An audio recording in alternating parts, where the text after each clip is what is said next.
There are many tragic stories in Tokyoghoul, and it should have done a very good job in exploring an abundance of unique backstories and pasts that are so deep and dark and hold a lot of value and weight to them. A lot of characters that are just kind of thrown into the world of misery and deception and desire, and it's so twisted and meticulous. The way he showcased these characters, the way he contrasted them with Kaneki, the way it contrasted with the world was incredibly well done. However, there is one character, right? One specific character that he did not have the opportunity to talk about, and that is Hide. So today we're going to look at the untold story that is Hide's tragedy. As we all know, Hide is probably one of the, if not the most influential character in the entirety of this story, considering Hide, his character, is not featured consistently throughout the story as a physical being, but more so a mental representation. He has one of the most heaviest,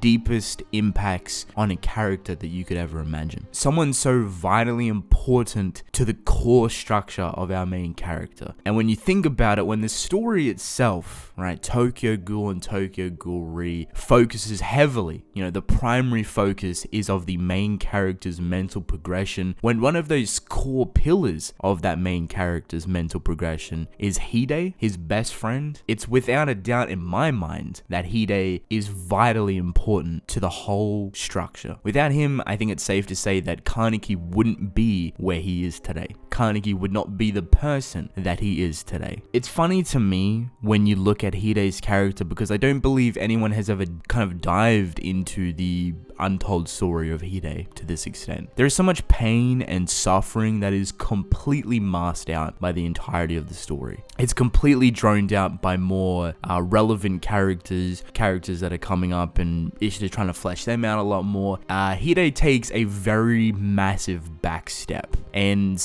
obviously that is because his physical being of Hide is not really a thing throughout half of the entirety of the story. He plays a persona known as Scarecrow. But this persona is very important, and we're going to talk about this and kind of break it down in a second. What I want to do first is take it back to the beginning. Now that we know kind of the whole start and finish of Hide's somewhat broken timeline, we knew that he was very switched on, straight from the beginning. There's a lot of mysteries still surrounding his character, but from the start, Hide knew very well about ghouls. And we find that out because of his parents, his adoptive fathers, which I believe both his fathers, were actually CCG investigators. Finding this information at the end of the story helps kind of understand the beginning bit. It helps kind of understand the curiosity of Hide, his curiosity towards ghouls, and even towards Kaneki. But what is more important about this situation is actually his acceptance towards Kaneki. This is very important because this, in my opinion, is what is kind of untold about Hide. This is something that I believe Ishida maybe would have done in the future if he ever were to kind of elongate the story and kind of write out Hide's character a little bit more to help flesh it out a little bit more. But I feel like Hide doesn't necessarily have a hatred for ghouls because of Kaneki. And this in itself is a complete hypothetical, but I would have loved to seen Ishida play on the fact that Hide's parents were, brutally killed by ghouls, right? And the CCG came in and they couldn't do nothing, so they adopted him. I would have assumed, relating back to the story and the whole structure of the world, that Hide would have most likely witnessed his parents die. Having this negative connotation with ghouls and the whole concept of the world makes a lot of sense. And then he's raised by adoptive fathers that work for the CCG. He kind of grows this stigma on himself. I hate ghouls, I hate this, I hate that. But he's actually more of a caring, open person when you first introduced him. But if he had this underlying feature that he kind of knew about ghouls but has never witnessed one himself, but because of the CCG, because of his parents, because of his adoptive fathers, it kind of relays that connection. And him hating ghouls so much but learning to come to accept them potentially because of Kaneki is actually a really sad thing. It's phenomenal, actually. Seeing the process of that kind of unravel if you were to find this out at the ending of the story, the steps that Hide took around Kaneki, especially at the beginning, towards the end half when Kaneki goes into a half Kagaja. I think that is very, very important to point out, that as much as Hide could have potentially had this massive stigma and prejudice towards ghouls and hating them completely, because Kaneki was his best friend, because he cared so much, so deeply about him, he was willing to give them another shot. And funny enough, that's the whole moral of the story, not to completely think one sole way about the entirety of a ghoul race. Not every single ghoul is going to be a mass murderer. Not every single ghoul is going to be a hideous, disgusting killer. This is evidently fleshed out a lot more throughout this story, especially with the clowns, especially with the Washu family and the CCG's cooperation with ghouls. It's definitely a process, and I feel like Hide might have definitely been that starting point, and it's a very dark past. It easily wouldn't surprise me if something like that was the case. Finding that out at the end of the story and then going back and realizing, I guess, Hide's steps towards Kaneki and how much Kaneki meant to him as a person, as a friend, as someone that he loved dearly, it makes a whole lot of sense. To the point where the Scarecrow persona comes into play. And the Scarecrow persona is very, very interesting. We know nothing realistically about Hide's movements as Scarecrow. He went completely untraced for quite a good amount of time. All we know is that he was classed as a very, very low rated ghoul, right? Mind you, Hide is not a ghoul, but he was classed as one, and he moved very, very specifically throughout the world of ghouls, obtained so much fucking information. That in itself is impressive, right? That in itself is a journey. That in itself is something that is most likely a story on its own. I'd imagine people would love to see just a soul story of Hide and his journey throughout being Scarecrow. I think that would be extremely interesting. The interactions he made, the choices he went with, the people that he met. There is so many individual pieces in here that he set up for a very, very long time. There's so much information that he was building up for an extreme amount of time. All of this was for the sake of Kaneki, but also something bigger. To think that one of the biggest drives for Hide is Kaneki goes to show how far he's willing to go. He is willing to sacrifice his entire life as a normal human being to enter the world of ghouls, right? Betraying himself as a ghoul even, something that maybe prior to that situation he hated or was still learning to accept and understand. Maybe this was the thing that he wanted to do, right? Maybe he wanted to do this because he wanted to understand ghouls more, because he wanted to see a different world, but also because he loved Kaneki and held him to such a high degree, because he wanted to find him and help him and bring him back. I think Hide may have witnessed some very interesting things. I feel like Hide would have definitely witnessed some extremely hard times for ghouls, obviously, but I think he may have also witnessed the true nature of ghouls, the everyday normality that isn't filled with killing innocent human beings and slaughtering people. I feel like he may have witnessed ghouls that care for one another,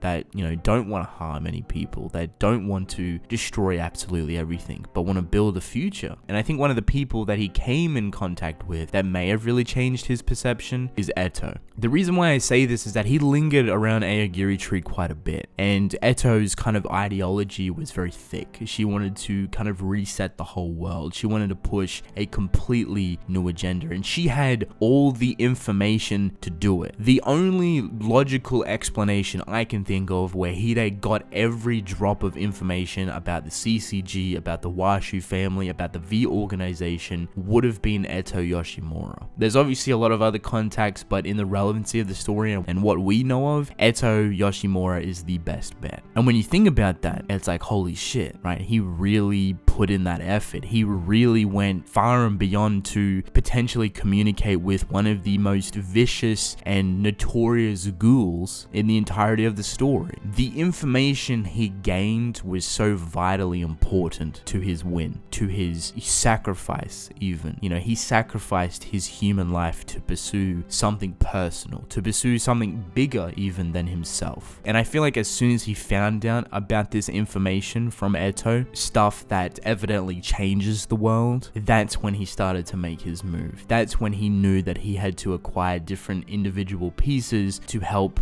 push Kaneki in the direction of becoming a leader, to becoming a king, a ruler, to usher in a new world, if you will. This kind of starts off, I believe, with Amon, and why Amon plays such an important role to Kaneki's group is because the only reason Amon is actually even out and about and with Kaneki is actually because of Hide. Hide was the one that broke him out of prison, or broke him out of the whole experimentation lab, if you will. And when you think about this, he'd done this to benefit Kaneki, but he also done this to benefit the world. He knew that Kaneki needed pieces. He knew that Kaneki needed an army. He couldn't do this on his own. And as much as you may think, why didn't Hide go back to Kaneki? Why didn't they just team up and recruit people like that? Hide was an informant in the Ghoul world that had no eyes on him whatsoever. He was completely undercover, basically. He knew the movements of the CCG. He knew Dr. Canal's laboratory and how to get in and out of it, to break out a experimented person as well. Mind you, they were being transported, but still, very big thing. To the extent that he attracted the attention of the Washu and V family, and they bunkered down on him. He knew so much information, which I can only assume at that point comes from Eto Yoshimura, that they bunkered down on him and he couldn't move all too much. He had to be very slick and sly with how to do it. This also comes in the idea that he may have been an integral part of the CCG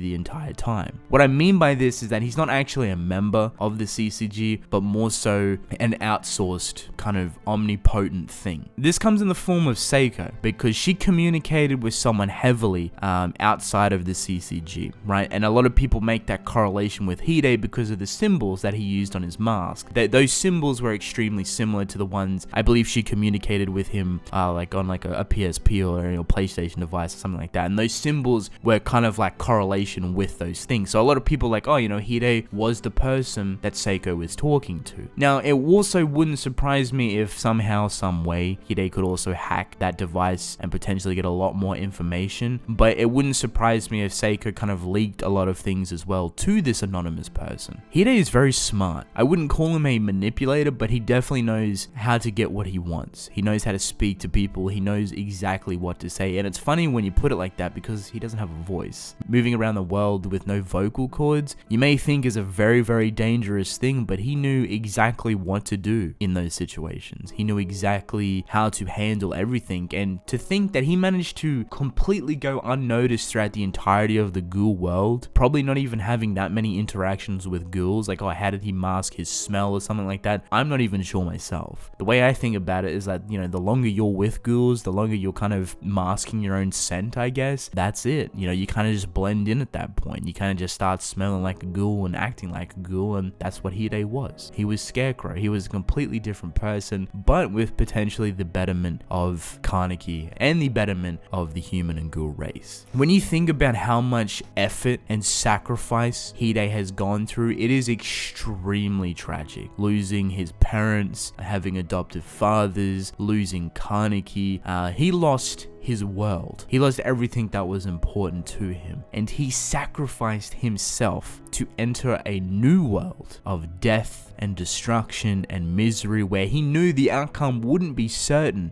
but he fought so extremely well to get everything rolling. He is the most important character in the entirety of the story. He is probably one of the saddest characters as well, probably a character that has the biggest sacrifice in the entirety of the story. In that instance, he is extremely close to Arima and their sacrifices to push a better world, to push a better future, to push Kaneki in a direction that will evidently change the world. Reconnection with Kaneki was an incredible thing that I think all of us loved. Seeing them rekindle after so long, after the torturous journey that Hide would have had to gone through, after the multiple upon multiple of times that Kaneki used Hide in his mind as a sanity point, as a mental tether to keep him together. The only reason that Kaneki is here right now, the only reason that Kaneki ever made it to the end of the story is because of Hide. And funny enough, it's both mentally and physically, and I don't think Hide gets enough appreciation for it. And what could have potentially potentially been one of the most tragic stories that is completely untold and unknown to us in the Tokyoghoul narrative. But with that being said, I hope you guys enjoyed the video, and I will see you in the next one.